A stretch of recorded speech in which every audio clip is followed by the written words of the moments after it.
Hi, it's Josie Titus, founder of 3C Fusion and the creator of Success Alignment System. In my last blog post, I shared with you a lot of information from Amy Cuddy's work, which she goes in great detail about in her new book called Presence. We talked about power poses, and right on the cover there you can see one of the power poses, which is the victory pose.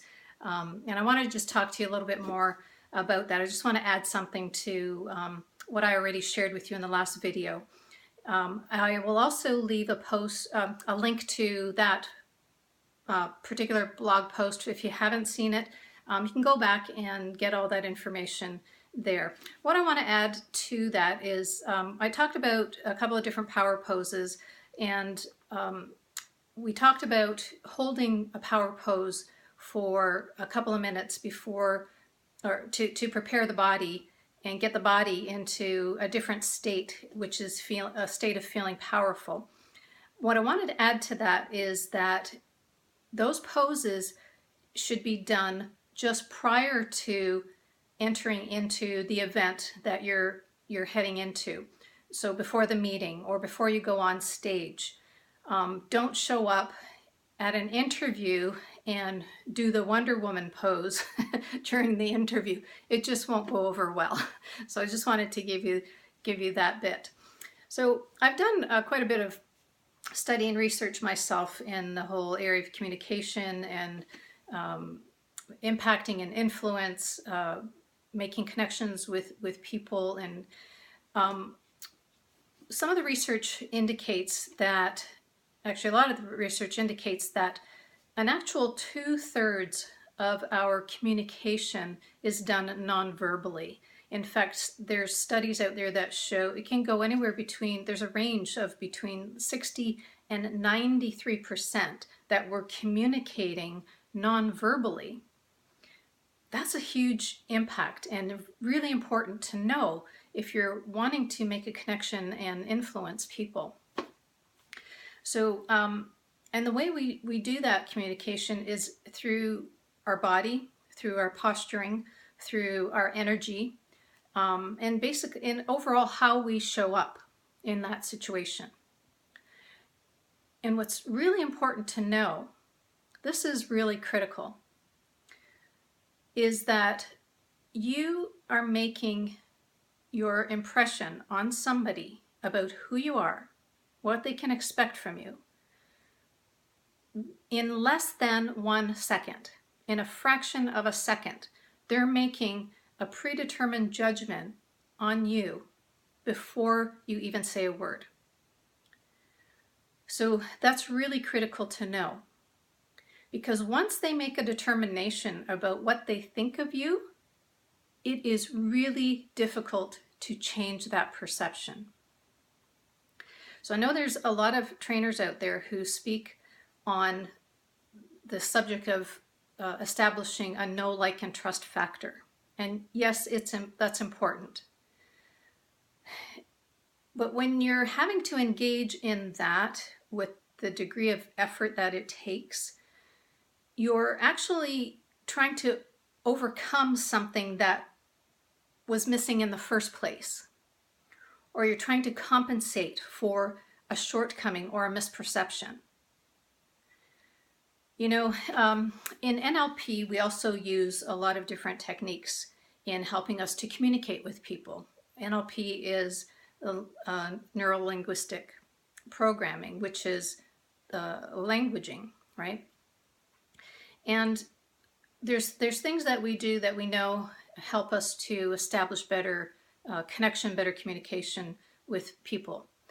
And one of those methods is this method of mirroring. You might have heard of it. So it's when you're in front of somebody, you're in a conversation with somebody, and you actually, mirroring is kind of mimicking what they do. And you probably heard of it mostly in the body posture. So if they tilt their head, that you tilt your head in the same direction. Or if, you know, they cross their their arms, you also cross your arms, but you do it in an inconspicuous way. So it's one way of, done with the right intent, it's one way of making, establishing a good connection with somebody. But there's other ways of doing that as well, and it's through the energy that's expressed. So initially you're mirroring their energy level. You can also do it through tone of voice, or whether they're a serious type of person or somebody who's really lighthearted and just likes to laugh a lot. So that's mirroring, when you kind of match the way they're doing that. So, but doing mirroring and these power poses and thinking about all this stuff, it takes effort, and it's a lot of work, and it'll take practice.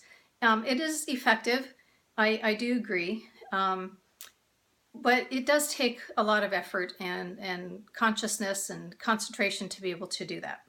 Doesn't it make a lot more sense, though, if you let them see who you are in the first place?